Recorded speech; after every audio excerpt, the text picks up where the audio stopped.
Iran যুদ্ধে অন্য সব ক্ষয়ক্ষতি ছাপিয়ে সবার মনোযোগ যেন এখন হরমুজ প্রণালীর দিকে। বিশ্বের মোট তেলের 1/5 সরবরাহকারী রুটটি যুদ্ধ শুরুর পর থেকে এক প্রকার স্থবির হয়ে পড়েছে, যার প্রভাব পড়েছে বিশ্ব জ্বালানির বাজারে। লাফিয়ে লাফিয়ে বাড়ছে তেলের দাম, জ্বালানি সংকটে বিশ্বের অধিকাংশ দেশ। তবে শুধু তেল নয়, হরমুজ স্থবিরের নেতিবাচক প্রভাব পড়েছে খাদ্য, ওষুধের মতো জরুরি পণ্যেও। কেননা পারস্য উপসাগরের এই গুরুত্বপূর্ণ রুট দিয়ে সার, গ্যাস সহ অন্যান্য গুরুত্বপূর্ণ সামগ্রী বিশ্ববাজারে সরবরাহ করা হয়। জাতিসংঘ বলছে বিশ্বের মোট সারের 1/3 হরমুজ প্রণালী দিয়ে পারাপার হয়, কিন্তু যুদ্ধ শুরুর কারণে বাধাগ্রস্ত হচ্ছে এগুলোর সরবরাহ পথ। বিশ্লেষকদের শঙ্কা, এগুলোর ঘাটতি ব্যাহত করবে কৃষি উৎপাদন। কেননা মার্চ এপ্রিল মাস বীজ বপনের সময়, এ সময় সারের সংকট বাড়াতে পারে কৃষি পণ্যের দাম।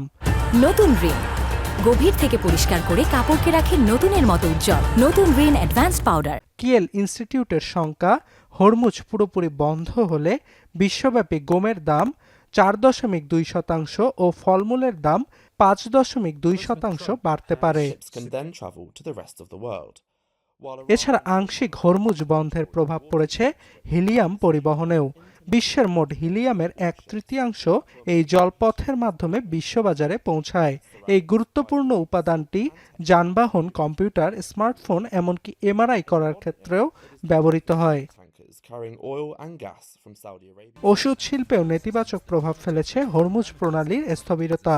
ওষুধ উৎপাদনের গুরুত্বপূর্ণ দুটি উপাদান হল ইথানল ও মিথানল। সৌদি আরব, কাতার, ওমান, আমিরাত সহ মধ্যপ্রাচ্যের দেশগুলো হরমুজ প্রণালী দিয়ে এই উপাদানগুলো বিশ্বে রপ্তানি করে। বিশ্লেষকদের শঙ্কা, সংঘাত দীর্ঘায়িত ও হরমুজে জাহাজ চলাচল স্বাভাবিক না হলে বাড়ছে ওষুধের দাম। যুদ্ধ শুরুর আগে প্রতিদিন হরমুজ পাড়ি দিত শতাধিক জাহাজ। তবে প্রায় 1 মাসের সংঘাতে নৌপথটি দিয়ে জাহাজ চলাচল তলানিতে ঠেকেছে। অর্ণব প্রসাদ, এখন বিশ্ব।